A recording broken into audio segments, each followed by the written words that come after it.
जगत दीदी हैं जो किसी और की इज्जत बचाने के लिए अपनी इज्जत का कचरा कर रही है सोशल मीडिया पे। लेकिन चलिए, कम से कम अच्छा हुआ हमारे जो भैया हैं लप्पू टुचिन भैया, इन्होंने हम सबका दर्द समझा और अपनी कम्युनिटी पे हम सबको एक मौका दिया कि पूछो, जितना सवाल पूछना है पूछो, सबका सुंदर और सटीक जवाब मिलेगा। लेकिन ये क्या भैया, आपने तो हम सब का दिल ही तोड़ दिया। आपने तो झूठ बोला, हम सब के सिंपैथी के साथ खेला है आपने। इतने दिनों से हम आपके ठीक होने का इंतजार कर रहे थे। भैया जी आएंगे तो एक एक जूते चप्पल का हिसाब देंगे जो भोपाल में चला था।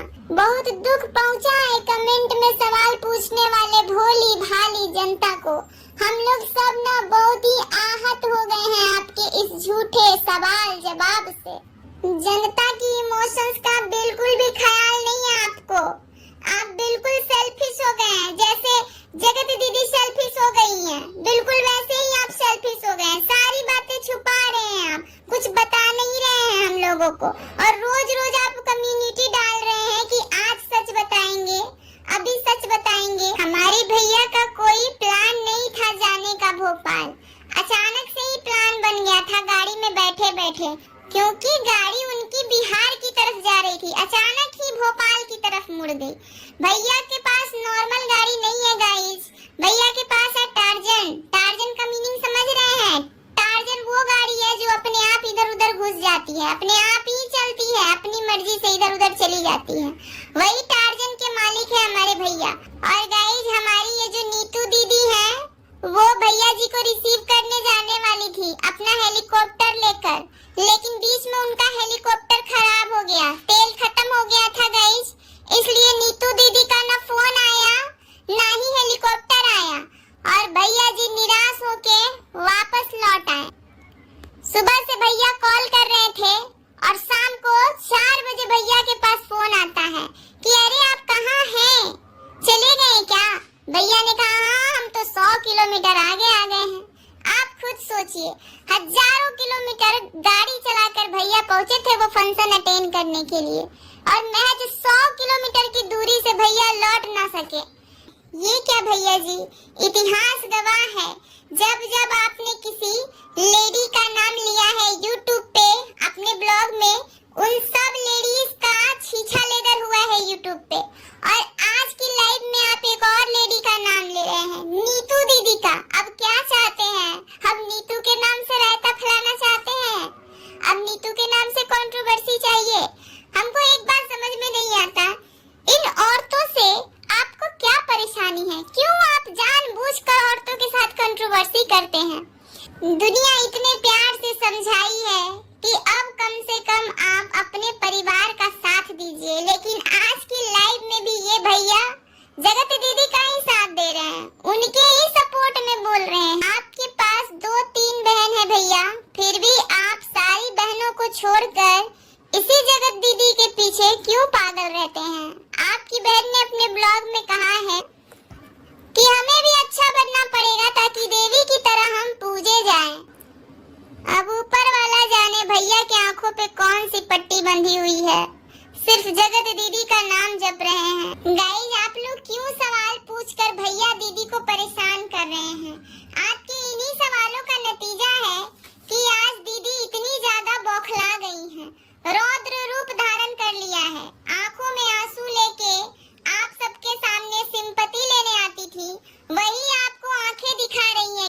ऐसे ऐसे सवाल आप लोग पूछते हैं तभी तो दीदी भैया परेशान हो जाते हैं और बिना सोचे समझे कुछ भी बयान दे देते हैं। कोई कह देता है 7 जन्म का रिश्ता है।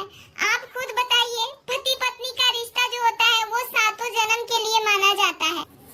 पति पत्नी का रिश्ता तो कम से कम अच्छे से आप 1 जन्म में निभा लेते भैया जी, दीदी के साथ आप 7 जन्म निभाने की बात कर रहे हैं। गाइज, आप लोग इन दोनों को परेशान मत कीजिए, इन दोनों का जन्मों जन्मांतर का रिश्ता है, 7 जन्म का रिश्ता है, तो इन लोगों को ये रिश्ता निभाने दीजिए।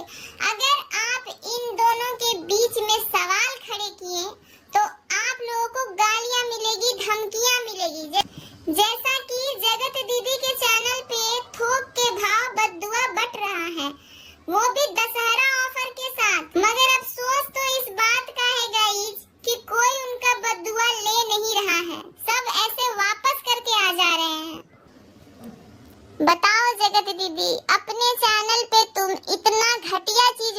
वीडियो जो सब वापस करके चले जा रहे हैं, कोई भी लेना नहीं चाह रहा है। गाइज, सबसे ज्यादा तरस तो मुझे उस गबरू जवान पे आ रहा है जिसने ये जो जगत दीदी है उनका हाथ थामा है। हाथ थामे 2 दिन नहीं हुआ कि बेचारे को इतनी ज्यादा गालियां पड़ने लगी। हाथ थामने 2 दिन नहीं हुआ कि अपने नए सो कॉल्ड ससुराल की इतनी सारी बातें उनको जानने मिल रही है। जिस औरत की नजरें झुकी हुई थी जब वो रिंग पहना रहे थे, उसी औरत का ये रौद्र रूप देख के बेचारे गबरू जवान का क्या हाल हुआ होगा। सोच रहा होगा कि इस फैमिली से रिश्ता जोड़ लिया मैंने। बताओ, ये लोग कल तो सीधे साधे दिख रहे थे और आज हमारी ये जो सो कॉल्ड नई सास है वो कल बहुत ही विनम्र भाव से मुझे गिफ्ट दे रही थी, अच्छे प्यारे प्यारे, और आज लोगों को बद्दुआ दे रही है। सच में आज उस गबरू जवान के लिए बहुत बुरा लग रहा है गाइज, बहुत बुरा लग रहा है कि कैसे भूखे नंगे लोगों से रिश्ता जोड़ लिया है, जो चंद व्यूज के लिए, चंद डॉलर के लिए अपने इज्जत का मटिया मिलान कर रहे हैं। यहाँ कोई आके कह रहा है दशहरा का ऑफर चल रहा है, बद्दुआ थोक भाव में देंगे, और कोई कह रहा है तुम हमसे जलते हो, हमारी खुशियों से जलते हो। गाइस, जैसे ही हमारे भैया का लाइव खत्म हुआ वैसे ही हमारी भाभी का कम्युनिटी आ जाता है कि मैं मनीषा आप सबके सामने जल्द ही आऊंगी सच्चाई के साथ। जो भी कहूंगी, सच के सिवा कुछ नहीं कहूंगी। गीता पे हाथ रख के उन्होंने कसम खाया है सच बताने का। आप लोगों को क्या लगता है गाइस, भाभी जी कौन सा सच बताएंगी? और अगर भाभी जी ही सच बताएंगी तो भैया ने लाइव में जो बोला वो क्या था? आप सब खुद सोचिएगा। देखते हैं अब भाभी जी कौन सा सच बताएंगी। वैसे वो उतना ही बताएंगी जितना उनको स्क्रिप्ट में लिख कर दिया जाएगा, उससे न ज्यादा बताएंगी न उससे कम बताएंगी, क्योंकि भाभी जी को इतना राइट नहीं है कि भैया जी के बारे में कुछ बोल दें। अगर जिस दिन भाभी जी को ये राइट मिल गया उस दिन भैया जी सच में मुंह दिखाने के लायक नहीं रहेंगे। लेकिन भाभी बेचारी मजबूर है, भाभी कुछ नहीं बोलती है, बस अपने दर्द को अंदर ही लेके घूमती रहती है। आंखों में हमेशा भाभी जी के आंसू ही भरा रहता है। ऐसा लगता है कि अभी कोई अगर प्यार से कह दे कि क्या हुआ बच्चा, क्या हुआ बोलो बताओ, तो अभी फफक के रोने लग जाएंगी। इस दर्द को एक पति को ही समझना चाहिए, लेकिन हमारे भैया तो जगत दीदी के पीछे पागल है। वो अपनी पत्नी को क्या समझेंगे? वो अभी भी इतना छीछा लेदर होने के बाद भी अपनी दीदी को ही सपोर्ट कर रहे हैं। इसी तरह के और भी वीडियोस देखने के लिए चैनल को सब्सक्राइब कीजिएगा, लाइक शेयर कर दीजिएगा। मिलते हैं दूसरे वाले वीडियो में।